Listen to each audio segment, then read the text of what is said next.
ইরানের একটি টেলিভিশনে এক শোকাবহ ও নজিরবিহীন দৃশ্যের অবতারণা হয়েছে। দেশটির সর্বোচ্চ নেতা আয়াতুল্লাহ আলী খামেনির মৃত্যুর খবর পাঠ করার সময় আবেগ ধরে রাখতে পারেননি দায়িত্বরত সংবাদ পাঠক। গভীর শোকাতুর পরিবেশে অত্যন্ত ভারী গলায় এবং কান্না জড়িত কণ্ঠে তিনি এই ঘোষণাটি বিশ্ববাসীর সামনে তুলে ধরেন। সংবাদটি পাঠ করার সময় ওই সাংবাদিকের কণ্ঠ বারবার রুদ্ধ হয়ে আসছিল।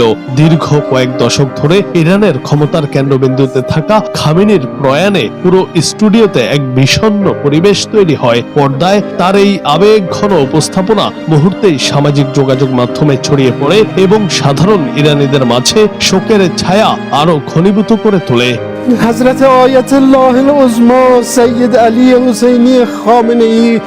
ইরানের ইতিহাসে এই ঘটনাটি অত্যন্ত তাৎপর্যপূর্ণ হিসেবে দেখা হচ্ছে। খামেনির মৃত্যু দেশটির রাজনৈতিক ও সামাজিক কাঠামোতে যে শূন্যতা তৈরি করেছে, সংবাদ পাঠকের এই কান্না যেন তারই বহিঃপ্রকাশ।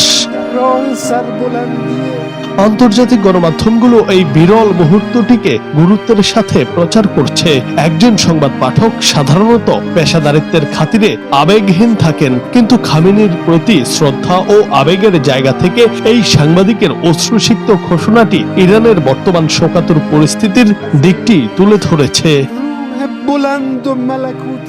জুনায়েদ আহমেদ, বাংলা টিভি।